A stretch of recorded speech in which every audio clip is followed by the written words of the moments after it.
Testing, testing. Hello. Good evening, everybody. My name is Daniel Little. For those that haven't met me yet, I'm the ASUN Director of Elections. So I'd just like to thank everybody for attending, participating, and showing up tonight. There will be 3 debates tonight, each debate consisting of candidates from specific colleges.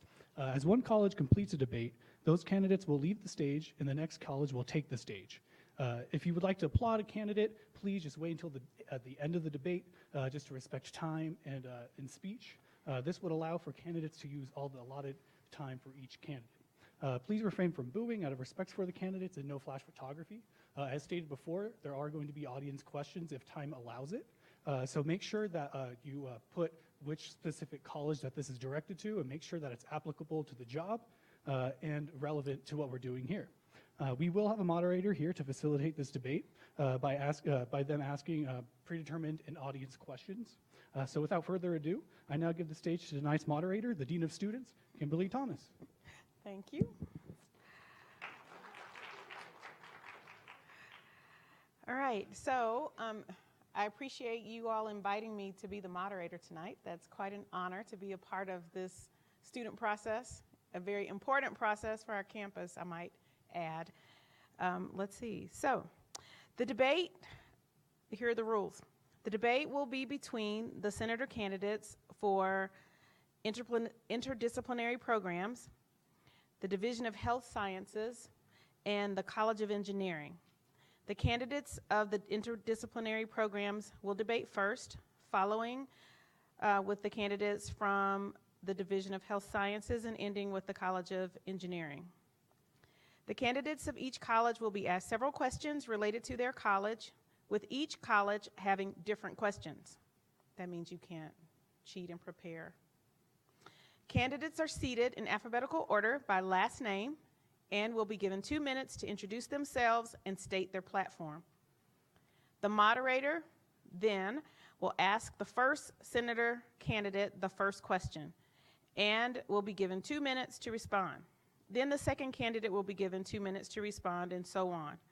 After all candidates have responded to the first question, the first candidate will have a 1 minute rebuttal. And I might add at this moment that the rebuttal is optional, so you can pass if you don't want to offer a rebuttal.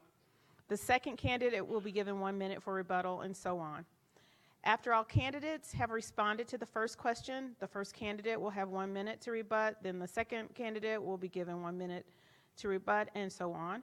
Each debate will consist of several questions answered by all candidates determined by the ASUN Director of Elections, and then, time permitting, the candidates will, those questions will be followed up by questions from the audience. During the debate, audience members can write questions on the note cards provided and place them in the box. Who's the box? Okay. Jeffrey has the box. The Elections Commission will choose questions randomly and only discard questions that have already been asked or are deemed inappropriate to the nature of this debate. Does anyone have any questions? No. Candidates, do you have any questions before we commence the senator debates?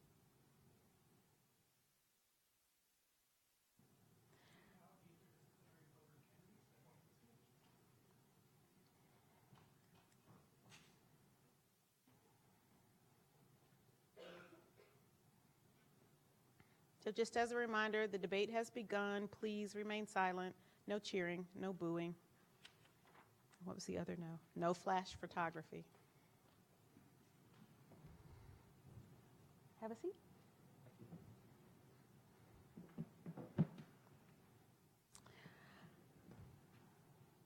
Oh, wait. Ready? Okay. Candidate Ahmed, you have 2 minutes to introduce yourself and your platform. Hi, my name is Ibrahim Ahmed. I'm a sophomore majoring in neuroscience at the University of Nadarino, and I'm planning on attending medical school after I graduate. Other than this, my interest in ASUN, I'm currently involved in research on campus in Dr. Nuss's lab. I'm a member of Phi Delta Epsilon, which is a pre-medical, pre-professional fraternity focusing on philanthropy. And more importantly, I have been senator for interdisciplinary since the beginning of last October. which culminated in me passing 2 recent pieces of legislation in the support of making higher education more affordable in the state of Nevada alongside Senator Aziz, both of which are being testified for in legislature this Friday. If elected, my main focuses will be on expanding outreach in interdisciplinary, as the broad categories of majors within the program make it very difficult for unification to happen, and so there's a very big lack of awareness there. In addition, I would like to expand upon research opportunities and internship opportunities for these students, as the lack of awareness and lack of central organization also harms this. And mainly, I just want to focus on unifying the college and perhaps provide a database or newsletter that can focus on reaching out to all students within the program. Thank you. Candidate Love, you have 2 minutes to introduce yourself and your platform. Hi, my name is Ashley Love, and I'm a junior in a neuroscience major. This major has really opened my eyes to lots of different possibilities on how to learn how people react to their environment and how people think. I'm very big on different backgrounds and involve myself with different personalities. I'm very well-rounded. I was a collegiate athlete here, and I work on campus, and I'm also a member of the Army National Guard. I have goals for the campus of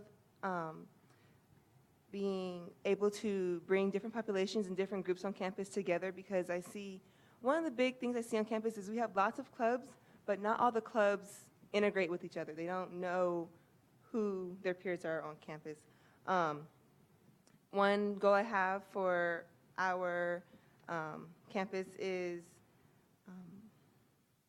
working with labs and being able to having more opportunities for the neuroscience students, and not just neuroscience, but also interdisciplinary. As interdisciplinary programs, we are a vast program that's growing. We have different programs that are from different spectrums. So, and we also don't know each other that are in our own college. Like, we don't know who's like us. We don't know who struggles just like us. And I want us to have programs that were meet and greets where we can enjoy ourselves and learn from each other. And also, I want to keep this a welcoming environment. I love this university, and I want it to be welcoming as it welcomed me to freshmen and future prospect students as well. So thank you. Okay, Candidate Ahmed, you get 1 minute to, I guess, offer a rebuttal. No, thank you. No, thank you. All right. Candidate Love? I'm good. Okay. And I need to point out, too, that there is a timekeeper. Danielle's our timekeeper, and so if you didn't notice the signs, there are signs at 2 minutes, 1 minute, and 30 seconds, and the end. Okay. All right. So we'll now move to the second question for the night. We'll start with Candidate Love. You will have 2 minutes to respond to the following question. What do you see as the biggest challenge facing interdisciplinary students? And if elected, what steps would you take as a senator to address this challenge? So one of the biggest issues I've seen with interdisciplinary programs is myself. I personally do not know my peers. You know, we're very separated. We don't really have a school, a building for our students to go to get just interactions with people who have the same major as us. So I have a very hard time with that. So steps I'd go to as senator to improve this would be to have meet and greets, to have maybe some location on campus that is mainly for interdisciplinary programs, so we can just come, you know, get help with different classes that we have. Because in the classes that I'm in currently, there are biology majors, there are psychology majors, but I don't know who exactly is my major. Candidate Ahmed, as the next candidate in line, you have 2 minutes to respond to the following question. What do you see as the biggest challenge facing interdisciplinary students? And if elected, what steps would you take as a senator to address this challenge? As Candidate Love previously stated, there's a large lack of central organization, and this is due to the fact that the interdisciplinary programs isn't really a true college in the sense of the word. It's just a collection of majors that are joint programs between different colleges. And because of this, we do not have a central building, as she also mentioned. And I know that a central building is a very large and lofty goal, and to be honest, a little bit outside of an ASUN senator's of reach. But I want to get the ball rolling in this direction. So one of my goals, the ideas that I've had for this is to create an online database or newsletter for interdisciplinary. So, for example, I know Cabner has a newsletter that they send out to their students, and other majors also have different websites where you can find, research opportunities, internship opportunities. But for our program, there really isn't that much. If you go on the website, some parts of it, there's nothing there, and there's no newsletter or anything like that for the entire collection of majors. We have a small one for neuroscience, but I think one big way to help in unifying this into what a real college should be is pushing for that and adding something of like an online database or newsletter for the entire program. Thank you. Candidate Love, would you like to offer a rebuttal? I just wanted to say that we do have a fraternity for neuroscience, and I'm not really sure if this is the only interdisciplinary fraternity. I'd like to maybe see if clubs and organizations would open up to the idea of having a organization for interdisciplinary programs, and also that we do have counselors, our advisors, that send out reminders that there's different programs for our majors, and it'd be nice for them to, if we can get in contact with them and ask them to maybe be more open to having a group meeting with their students just to see how we're doing, to see what more they can do for us since we are so spread out. Candidate Ahmed, would you like to offer a rebuttal? You have 1 minute. No, thank you. Okay. We'll start this time with Candidate Ahmed. You will have 2 minutes to respond to the following question. Interdisciplinary studies is comprised of various programs and disciplines. If elected, what outreach methods would you utilize to ensure you are hearing the voices from all of your constituents within your program? So I think one big part of, and this is not just interdisciplinary, but ASUN as a whole, is it can not only be intimidating, but kind of elitist to outsiders, and that's a perception that we have to get rid of. But I think a lot of people also think that constituents should be coming to us, and I think it's our job as senators to be going to them. Outreach and hearing your constituents' voices should start with us. So one main way is just to be going in person, to reaching out to all these different clubs and groups on campus and going and speaking at their meetings and hearing what they have to say and what worries and concerns that they want to discuss.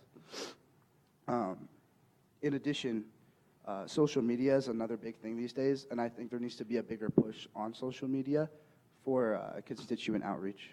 Thank you. Candidate Love, as the next candidate, you have 2 minutes to respond to the following question. Interdisciplinary studies is comprised of various programs and disciplines. If elected, what outreach methods would you utilize to ensure you are hearing the voices from all of your constituents within your program? Okay, so as my Ahmed said, we do utilize social media a lot. I do personally like our organization we have, Inkblot.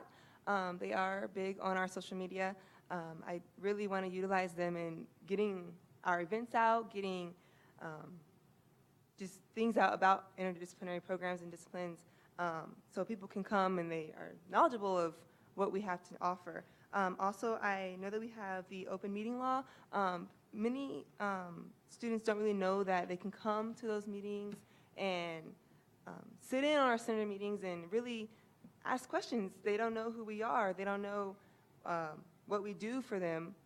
So it's really about really getting out there, showing who we are, who I am, and who I represent. They need to know that I'm on their side and that I'm here to listen to all sides. Also, it's about the meet and greet for me, because I didn't know who my senator was, and I'd really like people to know who I am as an individual, on a personal level, and just me overall.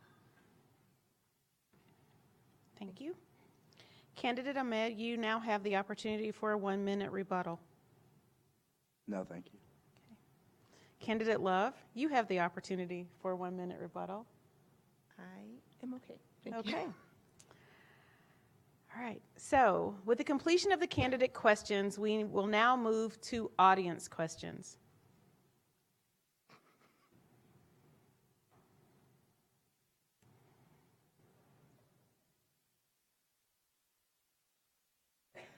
If you have a question you'd like for us to ask, it needs to be in the box. Are there any questions in the box?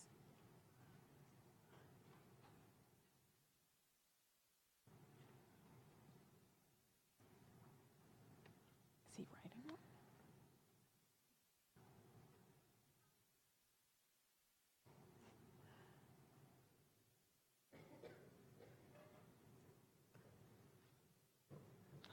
Oh, okay, there we go. I think there's one other person writing a question. Are there any other questions? No?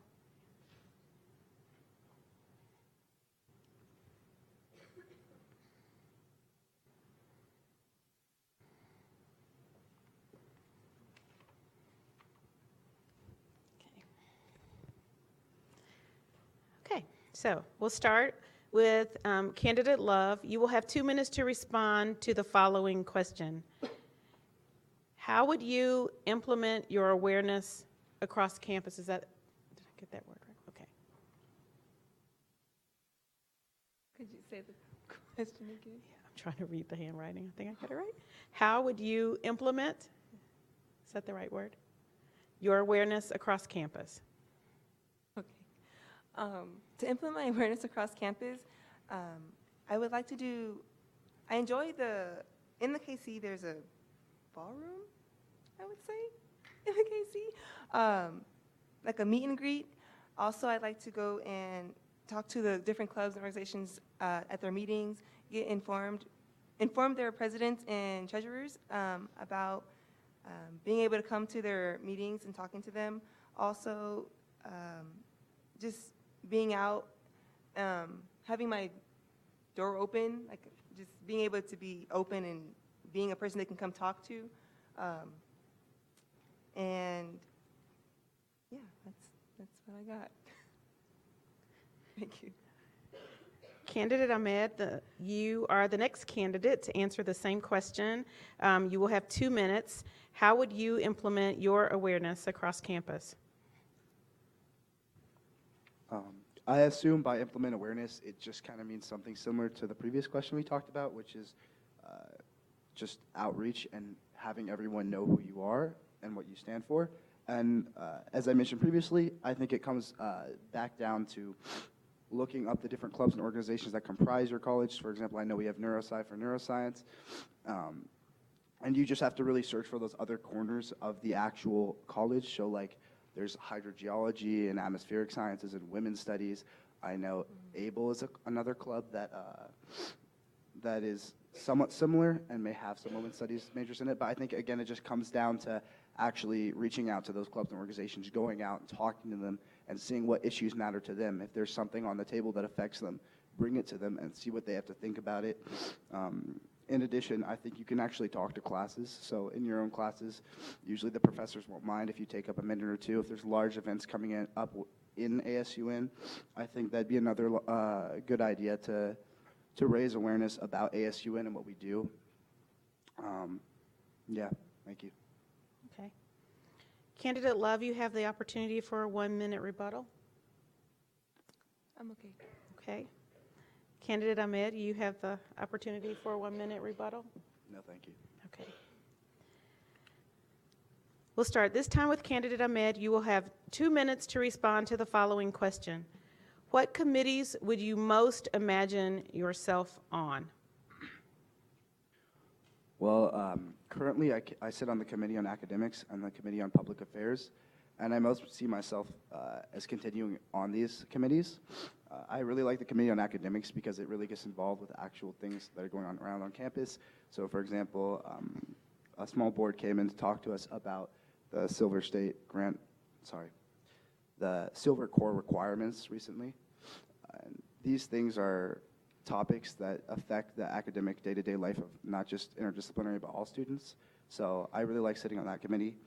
In addition, public affairs is also something I value highly, as part of the university isn't just to be a small little section in the city, but to be integrated into the city. And so I think I would choose public affairs again, as it aligns with the goals, with these same goals. Thank you. Candidate Love, you will have 2 minutes to respond to the following question. What committees would you most imagine yourself on?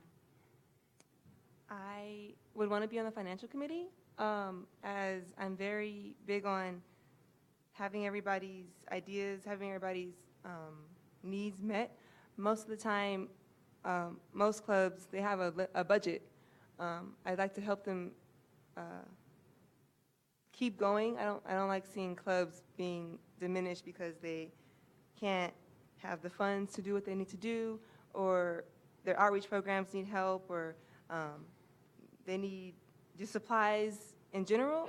I'm really big on just helping, volunteering, so that'd be a big one I'd want to be on. And also I'd want to be a part of clubs and orgs as well. I guess that's the reason as well to be a part of financial. I'm big on helping our community, and I believe I could help clubs and orgs with all their volunteer work and all their outreach programs as well. Thank you. Candidate Ahmed, you have the opportunity for a 1-minute rebuttal. No, thank you. Okay. Candidate Love, would you like to offer a 1-minute rebuttal? No, thank you. Okay.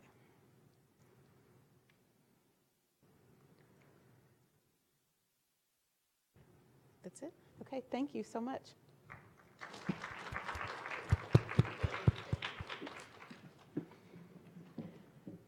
Once these candidates leave the stage, we'd like for the candidates for the Division of Health Sciences to come forward.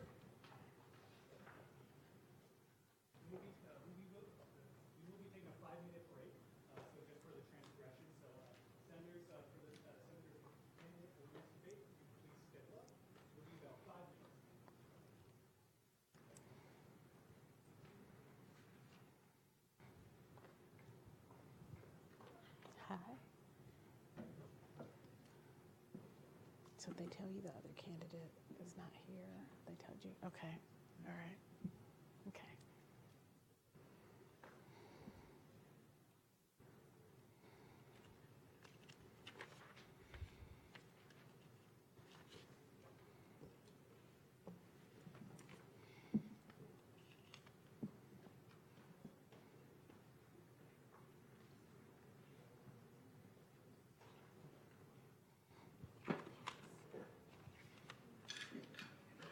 No, I'm good. Thank you.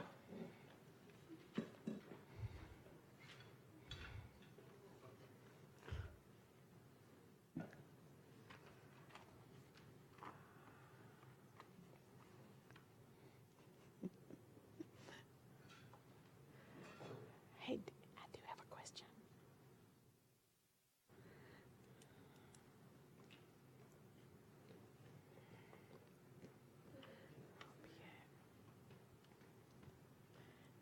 So there won't be a rebuttal, or does she get an additional minute?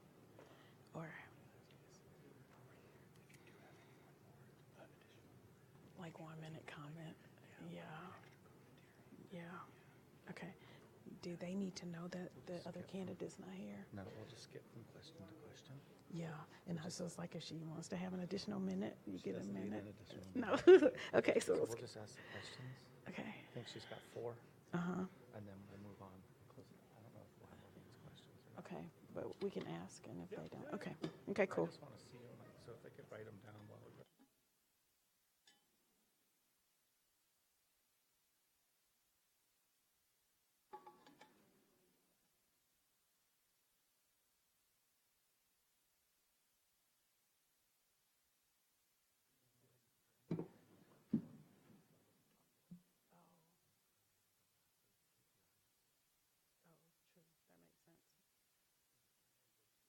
go to? Okay.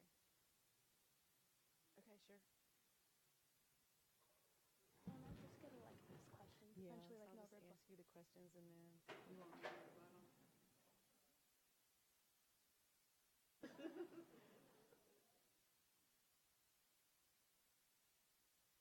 Are you speaking like?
Okay. The next debate will consist of the Division of Health Science candidate. As the College of Science candidate will not be present tonight. Since this is the case, there will be no rebuttals planned for this section of the debate. Instead, the candidate will be given 1 minute to add an additional comment. Or no? Yes? Other than that, the same rules shall apply to the debate. Do you have any questions before we start? No. No? Okay. And I'd like to remind the audience about being respectful, and also remind the audience, if you have a question, to try to make notes or write your questions down during the process of the debate so that we'll be prepared to ask those questions if they are appropriate when the candidate is done responding to the questions. So the first question, candidate Ampeye, did I say that right? Ampeye. Ampeye. You will have 2 minutes to respond to the following question. Only one candidate chose to file for candidacy in your respected college. If elected, what steps would you take to engage your constituents in next year's ASUN elections to increase the number of candidates running for your college? I believe that a lot of people may not have ran for this position just because it wasn't advertised enough, or not a lot of people knew that this was an option. I think if elected senator, I would definitely promote through social media. You know, I was mentioning before in the earlier debate, the social media is definitely a way to interact with our constituents. I think through there, just making posts about what the college is.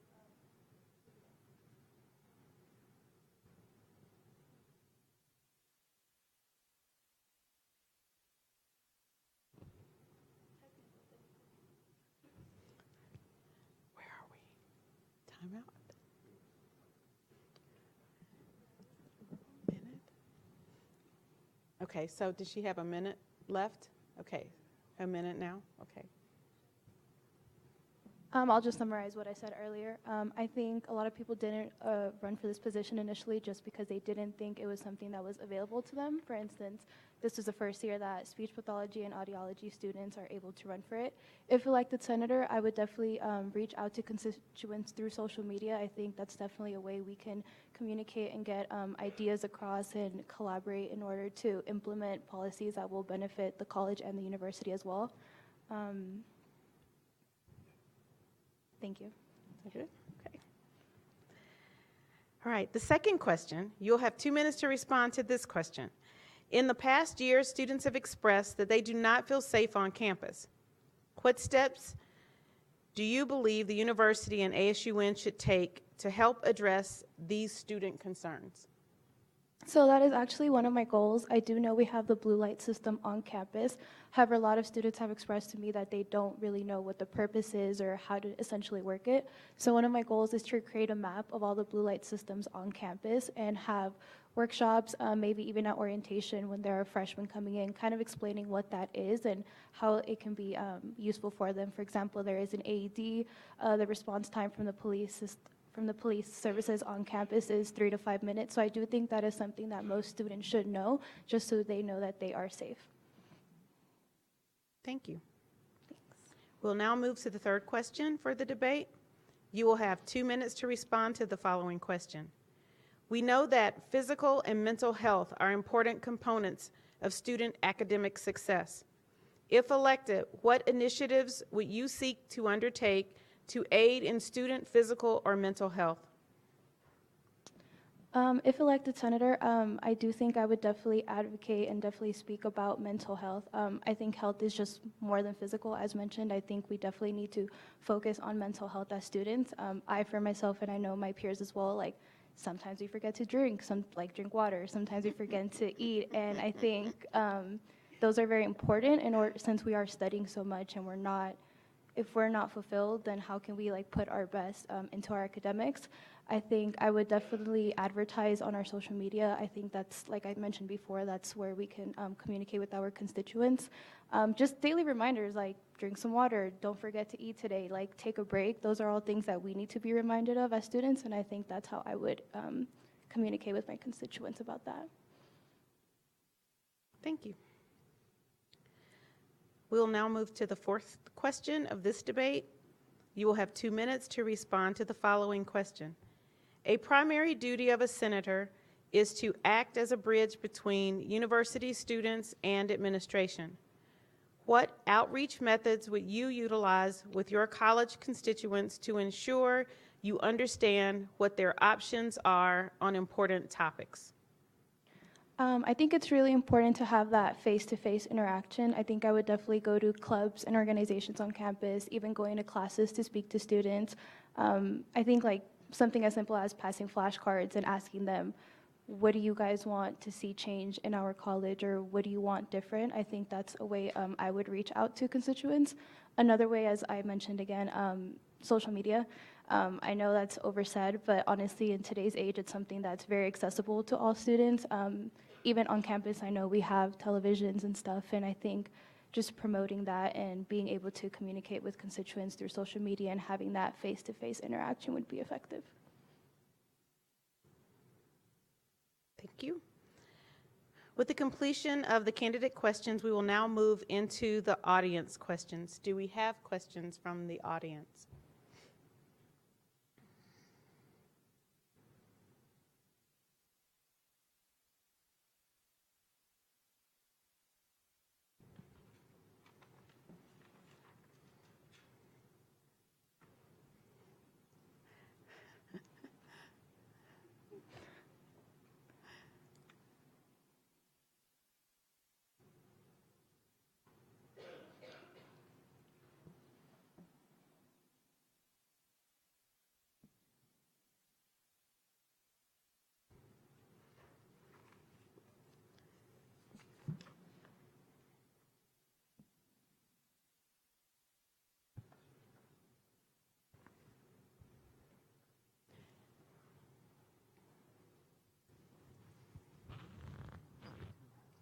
That's what I was just going to say. It's not on there. So should I do that now?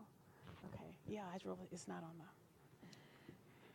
So before we get to the audience question, I realized you didn't get 2 minutes to introduce yourself and to tell us your platform. So Yes. we would like for you to do that now. Okay. So my name is Valeria Ampie.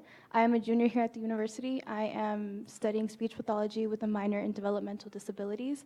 I was born in Mexico, raised in San Francisco. I love this university and the resources it has to offer.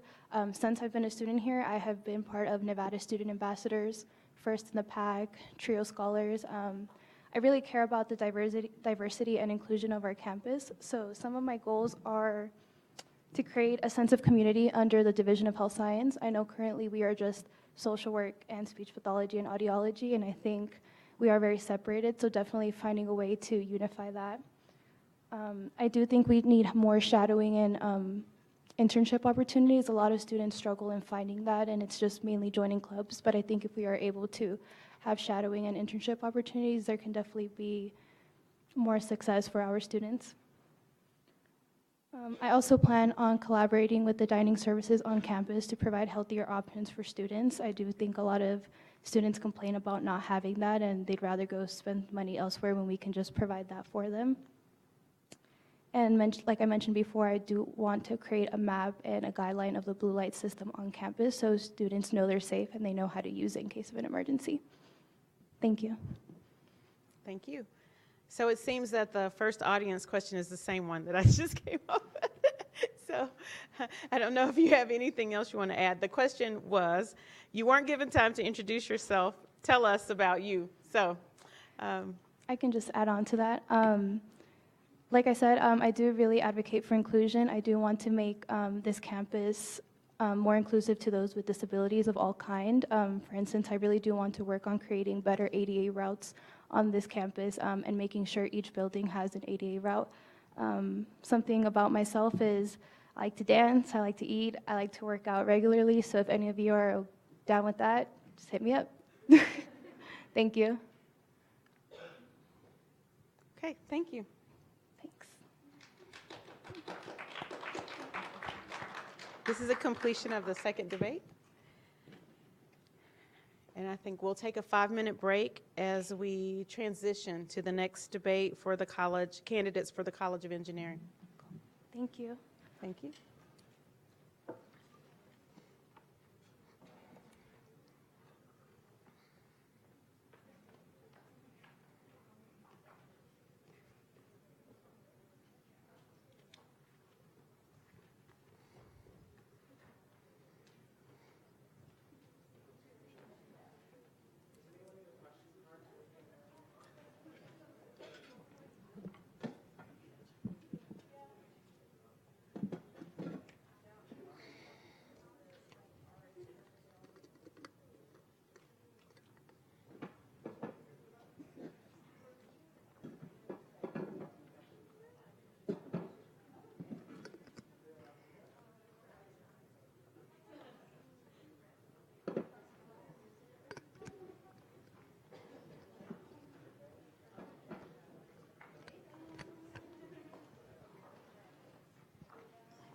Good.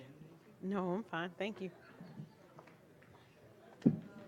Hey, don't be nervous.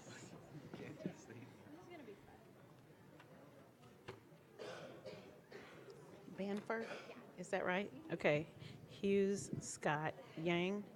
Yes? Okay, making sure I'm going to pronounce everyone's name correctly. You know, Kim Thomas is so generic and simple. Don't have an interesting name.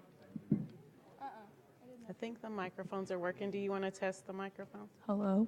Hello. Hello. Okay. I don't know if that's working or not, but I'm hoping.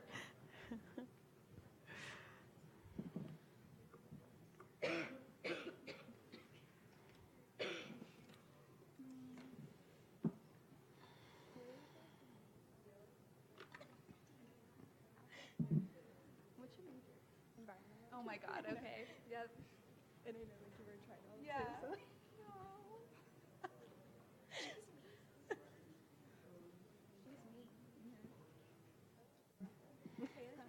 Yeah. Aww. Wow. I know. I'm part of one crazy family.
There's a constituent right there. Okay, there we go. Where? We love constituents. We love you, constituents.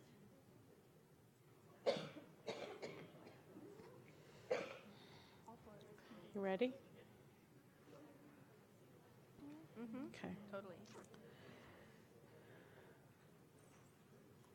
Okay, we are ready to start the debate for the College of Engineering candidates.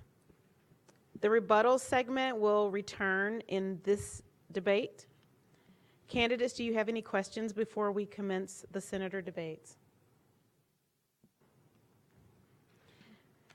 Please be mindful of noise, cheering, booing, and the like.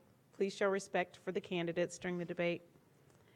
We'll start first by having candidate Banfer take 2 minutes to introduce herself and her platform. Hi, my name is Ava Banfer. I'm a freshman here, and I'm studying environmental engineering. As far as involvement on campus goes, I am involved in fraternity and sorority life, and I'm also involved with a brand new club called Women Against Taboo. So I have many aspects to my platform and things that I really care about on campus, but the core ones start with leadership. So leaders in engineering are at the forefront of innovation. So employers are really looking for those leadership qualities in their potential employees. And then another thing that I really care about is diversity in engineering. So engineering being diverse is really important because engineers are here to solve the world's problems. And so if you're not having diversity in thought and diversity in background, you're not able to do that properly as an engineer, and especially in a group setting. And then finally, this isn't so specific to the College of Engineering, but mostly just to the campus. So I think that UNR should be doing more to be more sustainable. We don't really recycle as a campus, and we're not really pushing being green. And I really would like to work with the university on doing more to be more sustainable. Thank you. Candidate Hughes, you have 2 minutes to introduce yourself and your platform. Do I have to do it? Oh, okay. Hi everyone, my name is Savannah Hughes. I am currently a sophomore studying environmental engineering, and I serve as a current senator for the College of Engineering as well as the speaker pro tempore. So I'm running again, and really what I realized the first session that I served is that as ASUN officers and as senators, what we can really do is move the needle in a direction, and that's the direction that we want to see the university going. So a lot of my goals align very well with the university master plan. So things like combating the rising cost of higher education. So for example, we're currently having discussions on the prices of textbooks, subscription costs, access codes, things of that nature, and that's something that I want to carry on to my next term if elected. In addition to that, we're working on a global engineering program that would kind of enhance the idea of global citizenship and global engineers to make them competitive in a global market. Additionally, some of my goals include opening up course evaluation statistics to all students. So everybody fills out a course eval at the end of the semester. I think that those should be open to students to observe. And then a few more goals is we currently just launched a menstrual hygiene program in the Joe. So during my next session or term, if elected, I would like to continue that and hopefully institutionalize it across the entire university. One more goal while I have time is to really discuss the Silver Core curriculum. We just got an R1 classification for a research institution, but I think we should also be looking for increasing the amount of engagement because Carnegie also has an engagement classification. So I hope to implement service learning as part of the core curriculum. Thank you. Thank you. Candidate Scott, you have 2 minutes to introduce yourself and your platform. Hi everyone, my name is Jadon Scott, and I am studying computer science and engineering. On campus, I am the vice president for the Leadership Council at Peavine Hall, and so my job with that is to work with legislation that involves the Residence Hall Association, or RHA. Last semester, I was also an ASUN legislative intern, so through the senators, the current senators, I learned a lot about the responsibilities of this position and what is needed to succeed. If elected, some of the goals that I plan to pursue is create more discussion around social anxiety on campus, as I believe it's an issue that isn't really talked about and it's something that is overlooked. Another goal of mine is to implement mentorship programs in a College of Engineering. One of the things I want to do with this is for specifically the for Computer Science department, I want to create a pilot program that will allow higher level computer science students to mentor students who are in the lower classes, and through that kind of develop more connections and learn more about what computer science is, and if it's successful, kind of like implement it throughout the entire college. Another thing that I'm also interested in pursuing is gaining more internship and research opportunities by working with the engineering career services. And another one is also gaining more leadership and professional development programs for engineering students on campus. Thank you. Thank you. Candidate Yang, you have 2 minutes to introduce yourself and your platform. Hi everyone, my name is Stephanie Yang and I am a first-year honors student majoring in chemical engineering with a minor in renewable energy. My involvement within campus include being one of 9 honors honor leaders of my graduating class, in which I have committed to serve over 280 hours of community service annually for 4 years. Currently, my primary community partner is Lemelson STEM Academy, a Title I institution in which I serve as an academic mentor for a classroom. Continuing, I served as an intern for the ASUN Department of Legislative Affairs during the 86th session, where I had multiple opportunities to reach out to local, state, and national legislators and bring outside politics into our university.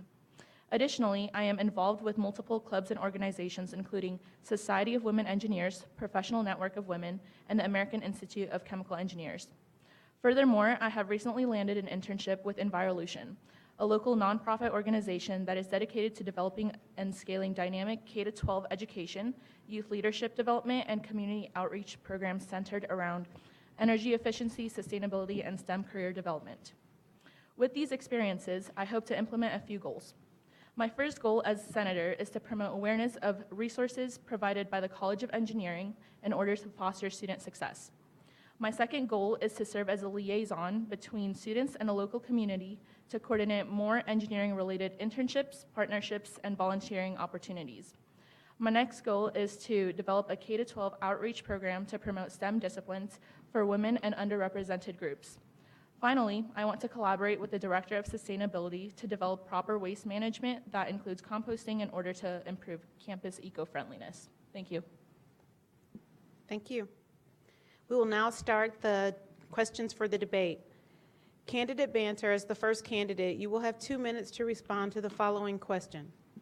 What do you believe is the biggest problem your college faces, and what actions should be taken to maximize opportunities in light of that challenge? So I wouldn't say that the College of Engineering really faces this issue, but I think that it's something that they can do better. So I really think that the College of Engineering could be doing more to bring Silicon Valley companies to Reno. So I know that we already have Tesla here in Reno, but they're not doing much to really push what's about to happen in terms of growth with bringing all of the huge tech companies that currently reside in California to northern Nevada. So I think that UNR could really do more to really make that, they could really lead that and make all those companies come here and get more involved on campus and come to our career fairs and really push the internships with those huge tech companies. Thank you. Candidate Hughes, as the second candidate, you will have 2 minutes to respond to the following. The biggest problem your college faces, and what actions should be taken to maximize opportunities in light of that challenge? Well, I'll begin. The College of Engineering is absolutely fantastic. Our dean, Dean Maragakis, is amazing. If you go to him with any problem, he is 100% willing to fix it. So that's really difficult because we don't have a big problem, in my opinion.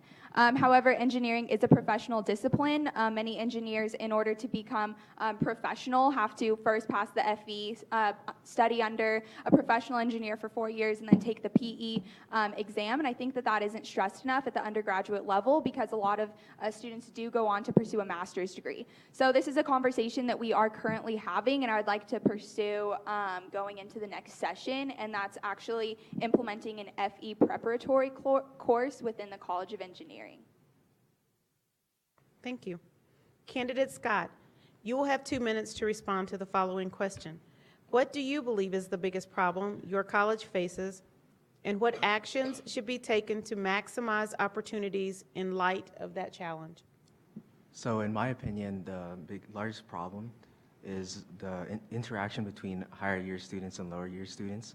And so going back to one of my goals, I believe that by implementing a mentorship program, that bridge can kind of be gapped, and students in lower years of engineering will be able to learn from people who have already gone through internships and jobs like in engineering firms. And so through that, they'll be able to gain more connections with each other, learn what it actually means to be an engineer from students who have been, studying their own majors for a couple of years, and kind of help them prepare towards that future. Thank you. Thank you. Candidate Yang, you have 2 minutes to respond to the following question.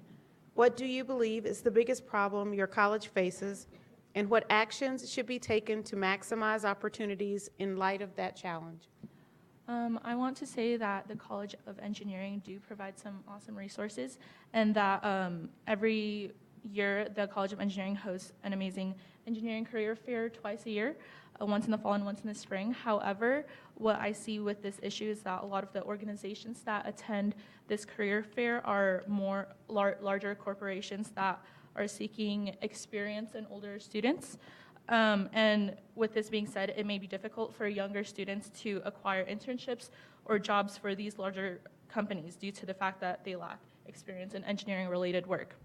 So bringing back to my goals, this is why I believe it is important for me as a senator to act as a liaison between students and the local community. From my experience as a Bonner leader, I have noticed that volunteering opportunities often open more doors to meet more people and network, and especially long-term, consistent volunteerism helps with acquiring partnerships, which will essentially lead to more internships. And so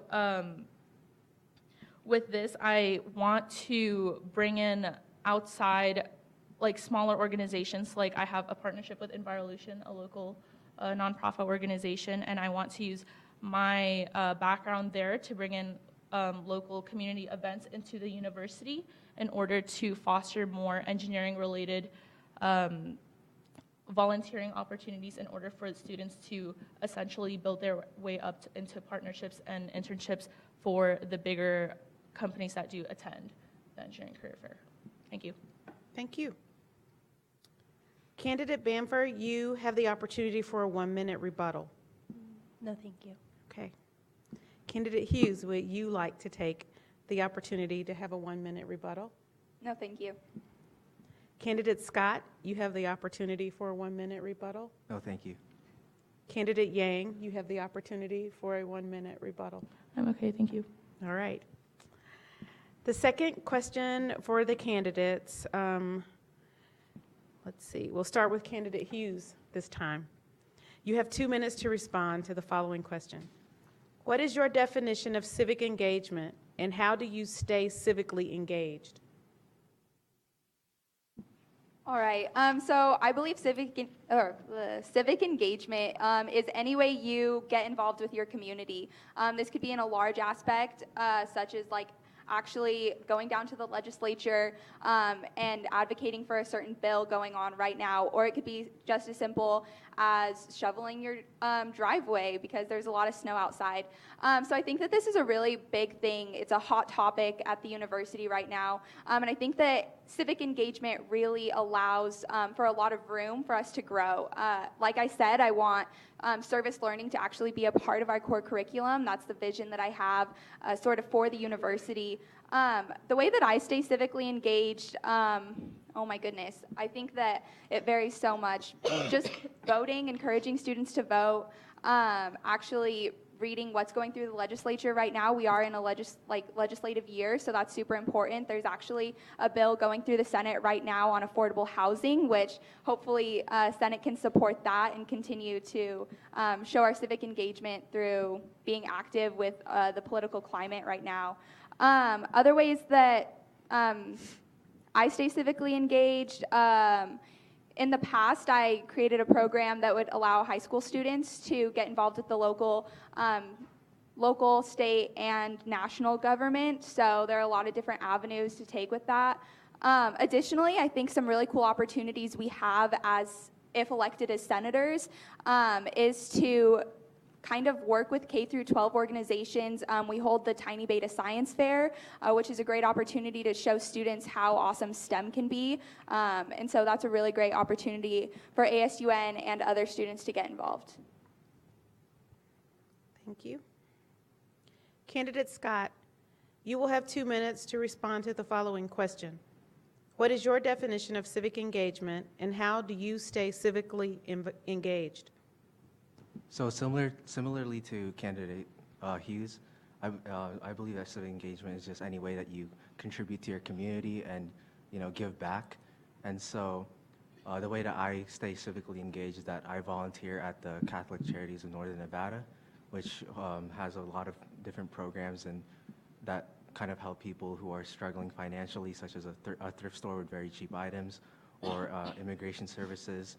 They even have a cafeteria that serve free lunches on weekends. And so that's one of the ways that I stay civically engaged.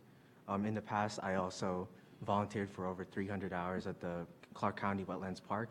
And through that experience, I actually gained a new passion for what I wanted to do in the future. Going through that experience, I kind of learned more about the importance of the environment and how that I could use that kind of passion to influence my studies. And so personally, I feel like kind of as a senator, if I could implement more civic engagement programs and kind of promote that to engineering students, they can also find new passions and ways to kind of implement that and mold that with their majors. For example, for me with computer science, there could be ways that I could help environmental organizations just be more efficient with how they process data or with their budgets, with stuff like that. And so that kind of opportunity could work with any major in the College of Engineering, and it doesn't have to be anything math or science related. Thank you. Thank you. Candidate Yang, you will have 2 minutes to respond to the following question. What is your definition of civic engagement, and how do you stay civically engaged? My definition of civic engagement is to become involved within your community and wanting to work towards creating social change in order to better your community. How I stay civically engaged is mainly through the Honors Leaders program, where I have to serve over 280 hours of community service annually.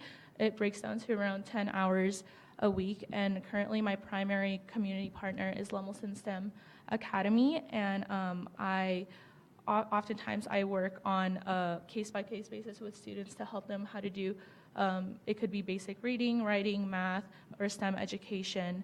And also I've just acquired a new internship with Envirolution, in which I will be volunteering for them as well through this internship and help with their events.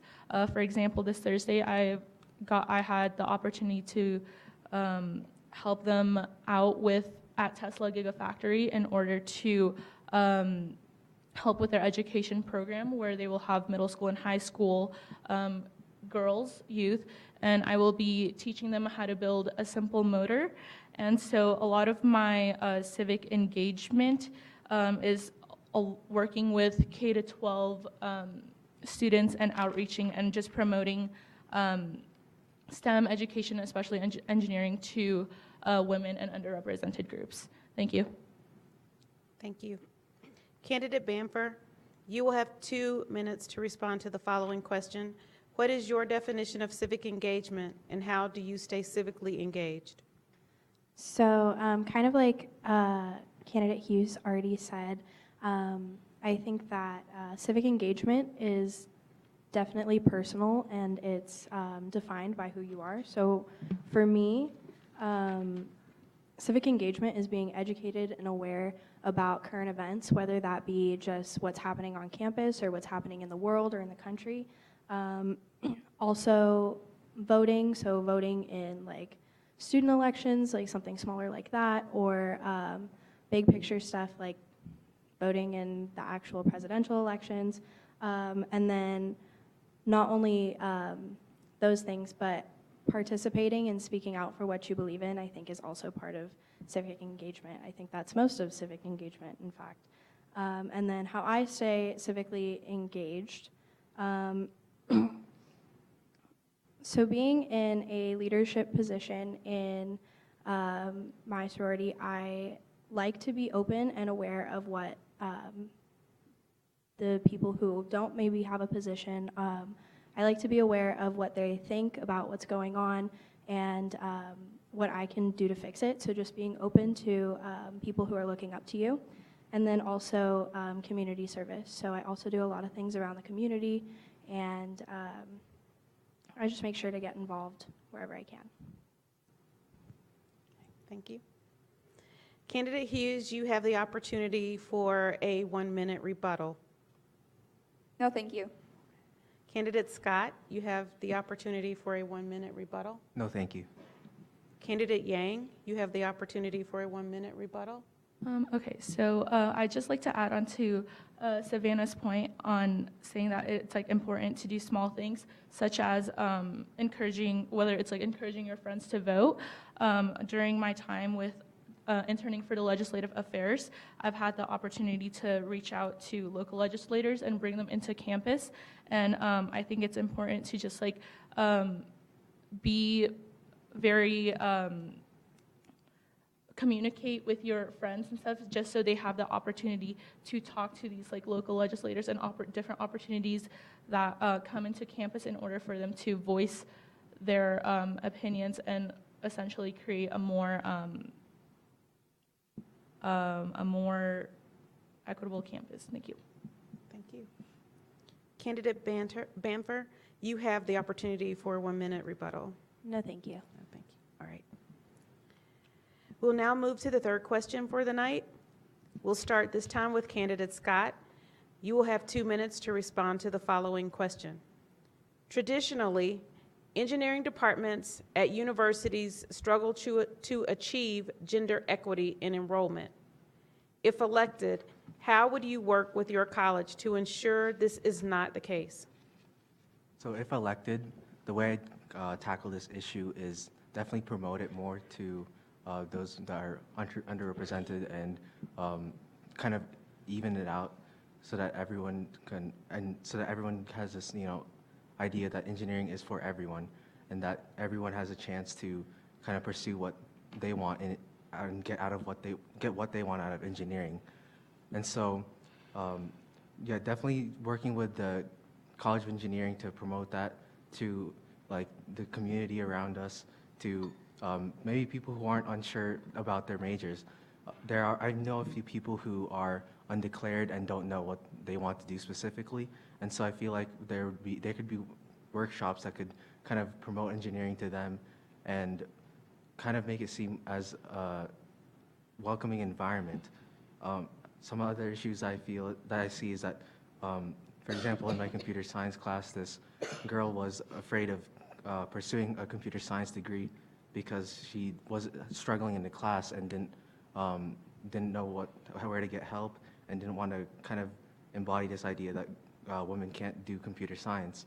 And so kind of having a support group for women would be another way to kind of make sure that everyone has the same opportunities, and feels welcome when in the College of Engineering. Thank you. Thank you. Candidate Yang, you will have 2 minutes to respond to the following question. Traditionally, engineering departments at universities struggle to achieve gender equity in enrollment. If elected, how would you work with your college to ensure this is not the case? Women are unfortunately very underrepresented when it comes to involvement in STEM disciplines. However, I believe this is an issue that can be fixed for our future generation through the means of a K-12 outreach program. I want to develop a K-12 outreach program that portrays STEM as a non-intimidating, fun, and important field that anyone is capable of being in. I believe this goal is very realistic for me to attain, as I am currently an academic mentor for a Title I institution, as well as an intern for Envirolution. Since Lemelson STEM Academy is a Title I institution, this means that a lot of its students come from low-income minority groups. I see this as the perfect opportunity for me to bring in my involvement with Envirolution to this academy. One of the biggest ways Envirolution gives back to the community is through their educational programs. Their largest programs are the Sustainability Tour and Project Recharge. The Sustainability Tour is a 5-day opportunity for Northern Nevada middle school and high school students to travel to some of Reno's finest sustainably business and organizations to explore STEM careers, environmentally friendly practices, and learn about renewable energy source and innovative technologies. And Project Recharge is a hands-on inquiry and project-based STEM curriculum and training program that encourages students, teachers, and staff to be involved. And since these educational programs are funded, I believe this is an exciting opportunity to get students of all ages and backgrounds to become passionate and enthusiastic about STEM careers. Thank you.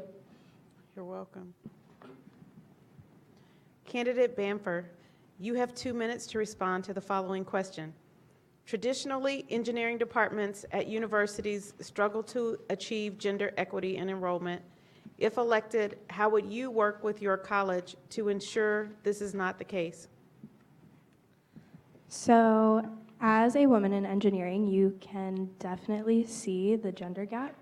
And it can be so discouraging to walk into class for the first time every semester and only see maybe 5 to 10 people who look like you. So I would really like to work with the university to encourage women to stay in their majors and to stay in STEM because we need them. And I'd like to do that through workshops and seminars where they can meet each other and make connections and become friends with each other, because that's what drives people to stay. Also, I would really like to create a program, a conference or a seminar similar to one I saw at University of Maryland and attended. It was called the Dream Conference, and it was for high school-aged girls who were thinking about going into engineering, and it was just a full day of getting to know each other and going to different mini seminars about studying abroad and different outreach programs through the College of Engineering and learning about your major, and I would really love to see that happen here, and I would love to see people from the state of Nevada and the Northern California areas be invited to that. Thank you.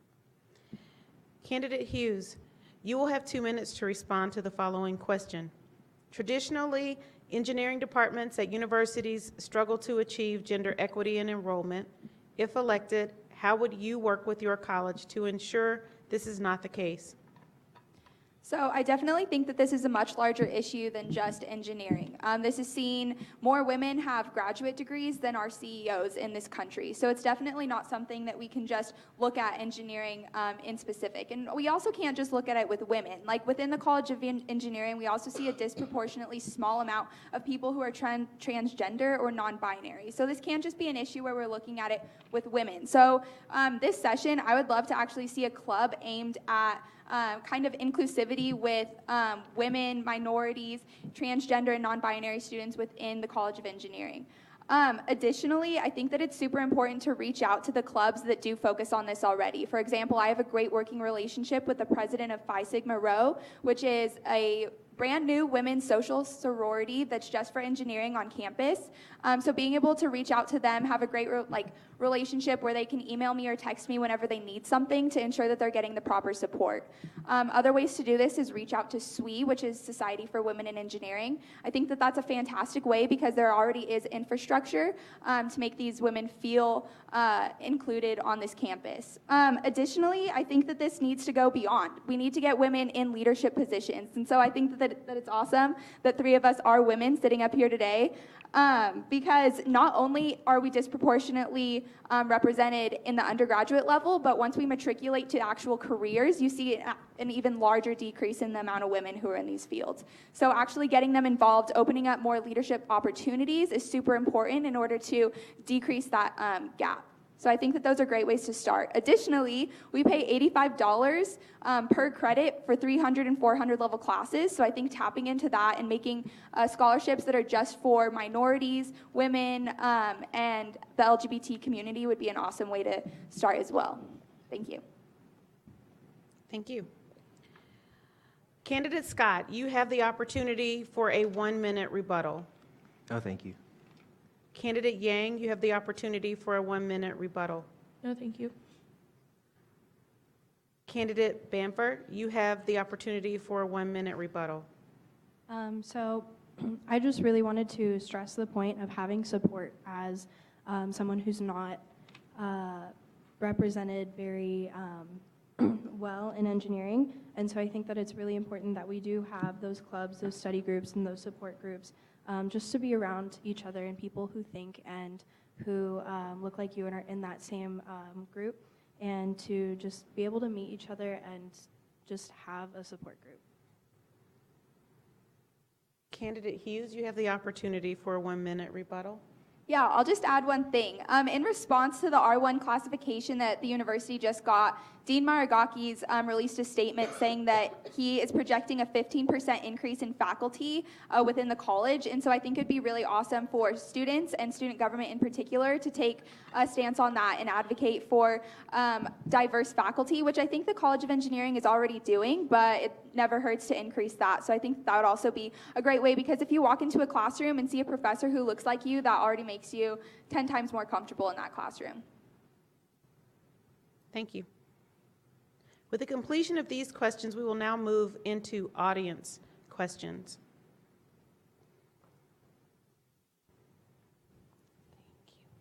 Thank you. We'll start with Candidate Yang. You will have 2 minutes to respond to the following question. How are you going to bridge the social and political divide on campus? To bridge the social and political divide on campus, I think that's pretty important right now. Our country is like to me at least, it seems very polarized. You're either one side or the other. But I think the most important way of bridging this gap is through educating the students. I think that if you're educated on political, what's happening in the political world, you'll more likely have your own opinions and thoughts rather than go off of other people's previously known opinions, whether that may be inaccurate and not original, that is your own. So being an intern for the legislative affairs have actually taught me a lot about politics, and because of that I've learned about my own beliefs, a lot of influence. And so the way I can bridge this gap is just through outreach. I think social media is a really good way of bridging this gap because it is such a big thing in today's world. And so just to host forums and stuff and advertising those forums through social media for people to come in order for students to become more educated on political topics is a really good way to bridge the gap. Thank you. Thank you. Candidate Bamford, you will have 2 minutes to respond to the following question. How are you going to bridge the social and political divide on campus? So I think that this issue is really based in everybody wanting to voice their own opinion and not necessarily wanting to listen to others' opinions, whether they believe in them or not. So I think that to bridge that social and political divide, I think we really need to focus on that we're all working towards the same common goal, whether that be fixing an issue or not even really trying to address an issue and just working on a project that's similar to it. So I think that we really need to work on focusing on the task at hand rather than arguing about it. And then also, I think education is really just a big part of that. I think that we really need to educate ourselves and educate our friends and our family members about what's going on. And then encourage creative and new ideas to solve those problems at hand. Thank you. Candidate Hughes, you have 2 minutes to respond to the following question. How are you going to bridge the social and political divide on campus? So I strongly believe that social and political divides are kind of bred from people going back into silos and not having open discussions, not feeling comfortable discussing their different beliefs. So I think that there are two really great ways that ASUN as a student government can combat this. As we are all running for Senate, I think a really important thing that Senate has done in the past is hold town hall meetings. These allow students to just voice their opinions, because a lot of times when students are frustrated or they're doing things that are catching the public's eye, it's because they don't feel heard and they want to feel heard. And having that open dialogue, allowing them to speak, especially when you're in a room with not only student leaders but administration, that is so powerful. And I really believe that's the first step, because issues are really bred in silos. And so just decreasing that in any ways possible. Additionally, a lot of talk has been held on free speech on campus, and I think that this is really important too. Open dialogue is really the best way to combat this. So working with, for example, Judicial Council in order to get pamphlets out on what free speech actually means and where you can voice your opinions and things of that nature. Additionally, legislative affairs, working with them to actually have candidates come to the university, which is what we did this last session, but increasing that, because once you meet a candidate face to face, it really depoliticizes the issues that you're discussing, and you see a human who's just working to better our community, and so that's really important. Additionally, I think that it's super important to bring everybody together with guest speakers. So having somebody come and talk about these issues, maybe purely from a scientific standpoint, maybe purely from an economic standpoint, and get a baseline of what the facts are. I think that this is a really great way to open that discussion. And then it just also increases the open dialogue once again, in order to get everybody's opinion on the table. So I think as a student government organization, those are some really great ways that we can do it. Thank you. Thank you. Candidate Scott, you will have 2 minutes to respond to the following question. How are you going to bridge the social and political divide on campus? So along with these other three candidates, I do agree with them that discussions are a way to kind of bridge that gap. And so definitely more discussions should be promoted throughout the campus to kind of gain a better understanding of each side and educate ourselves on these issues. And so one of the things I would want to kind of promote is there's an effort being made to kind of have the area in front of the KC be an open dialogue space where people can talk about their opinions, just voice their thoughts. And so kind of promoting that to students so that they know that they have a voice on this campus and can talk about the things that are important to them, I feel will help bridge that gap between the different beliefs and the different kind of what they different beliefs and what they think of on campus.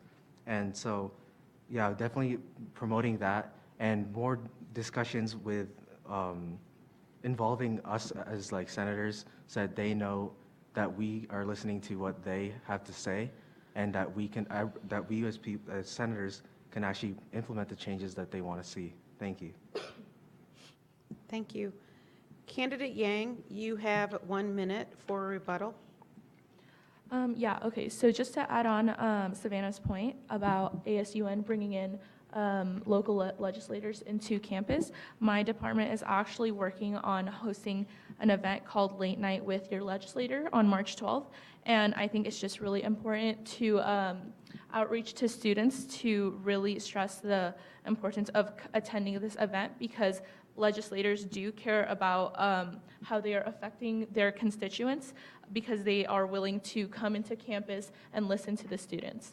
And so if students do come to this event, they will have the opportunity to voice out their opinions and in turn have a more accurately represented university. Thank you. Thank you. Candidate Bamford, you have the opportunity for a 1-minute rebuttal. So I just really want to stress the point that Stephanie was making with bringing your legislators in, and it is really important to talk to them, and they do care. And at the same time, there's a reason that everyone goes into being a public servant. Even just the candidates up here, there's a reason that we went up here and we did this. It's because we care about the student body and the campus. And so I think that also promoting discussions and new ideas and new viewpoints and having an open dialogue. And then once you understand everyone's viewpoint at the table, just be able to work on solving those problems through teamwork. Thank you. Candidate Hughes, you have the opportunity for a 1-minute rebuttal. No, thank you. Candidate Scott, you have the opportunity for a 1-minute rebuttal. No, thank you. Okay. Candidate Bamford, you will have 2 minutes to respond to the following question. If you were to get elected, what would be your first act as an engineering senator?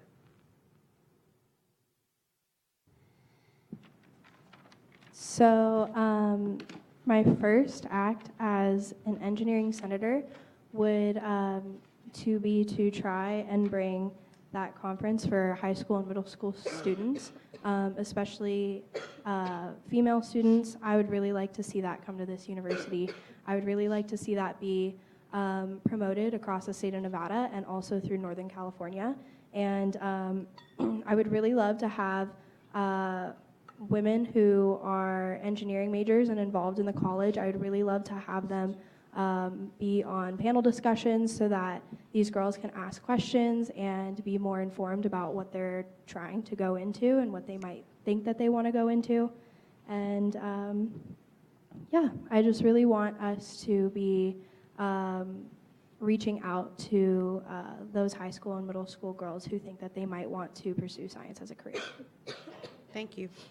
Candidate Hughes, you will have 2 minutes to respond to the following question. If you were to get elected, what would be your first act as an engineering senator? So this is sort of difficult for me because I currently am serving as a senator, and a lot of my goals will hopefully fall over to the following year if I am elected. So depending on how far I get with a lot of these goals, I know that a lot of them have a far timeline. For example, my global engineering program that I'm currently working with Professor Kelly Doyle-Kaselica and Dean Maragakis, the projected date for that is 2020. We're hoping to go to Chile for a global engineering program. So that'll definitely be something that I'm working on in the next session. I'm not sure exactly where that'll stand legislatively as a senator. So I think probably my biggest goal going into the next session is combating the higher cost of education. Right now, students are definitely being affected by the housing crisis. So reaching out into the community, having that discussion on what we can do, especially with the student housing surrounding the university. But the cost of higher education is a lot bigger than that. It includes access codes, so I think that's a really great conversation to be having with Provost Carmen regarding whether or not we can unify the university to potentially use one access code program or get rid of access codes entirely and solely use web campus to do so. Additionally, the conversation regarding textbooks is super important to be having right now. For example, a textbook is costing $300 when that could be half the price of a class. So I think that if I am elected as a College of Engineering senator, that's a really important thing that's impacting all students on this campus, not just engineering students, and just opening up that dialogue to hopefully write some meaningful legislation. Thank you. Candidate Scott, you will have 2 minutes to respond to the following question. If you were to get elected, what would be your first act as an engineering senator? So if I were to be elected, the first act that I would pursue is work with the professors in the College of Engineering to implement mentorship programs. So specifically, I've talked to a few of my professors about how viable this plan is could be, and there are ways to implement it in a way where students who are mentors will have incentives to actually be a mentor. And so, for example, I spoke with my computer science professor, Erin Keith, and she told me that a way that this plan could actually be implemented would be to make it as a requirement as of the senior capstone project. And so I also recently interviewed Sergio Descalu, who is the instructor for the senior capstone project for the computer science department. And so through that, I want to work with those two to kind of bridge the gap between upperclassmen and lowerclassmen and create mentorship programs to create a better engineering community and more supportive engineering community where people can ask questions and not be afraid to get help that they need. Thank you. Thank you. Candidate Yang, you will have 2 minutes to respond to the following question. If you were to get elected, what would be your first act as an engineering senator? If elected, my first act is to promote awareness of resources provided by the College of Engineering in order to foster student success. So there are a lot of awesome resources offered through the College of Engineering. Some of these resources include the Engineering Computing Center, Engineering Tutoring Center, International Exchange Programs, Engineering Career Services, the Delaware Science and Engineering Library, and the Innovation Center and Makerspace. So though there are a lot of great resources provided, a lot of engineering students, especially underclassmen, are not well aware of them and how to fully take advantage of it. Personally, I was also unaware of these resources until the latter half of my first semester, which is why I believe it is important to bring greater awareness as well as encouragement for engineering students to utilize these beneficial resources in order to advance the success of our college. I plan on promoting greater awareness of these resources by incorporating more marketing, whether it's through Inkblot, teach-ins, word of mouth, or social media when engineering events occur. For example, the Engineering Leadership Council is hosting its 12th annual Engineers Week this week, and I believe this is a perfect opportunity to advertise about the resources provided by our college. Not only will students of all levels be enjoying the fun events provided, but they will also have the opportunity to learn on how to make their semester a bit more manageable through the use of these resources, all in which will foster overall student success. Thank you. Thank you. Candidate Bamford, you have the opportunity for a 1-minute rebuttal. No, thank you. Candidate Hughes, you have the opportunity for a 1-minute rebuttal. No, thank you. Candidate Scott, you have the opportunity for a 1-minute rebuttal. No, thank you. Candidate Yang, you have the opportunity for a 1-minute rebuttal. No, thank you. So this concludes our debate. Daniel, do you have any announcements for them? Yes, okay.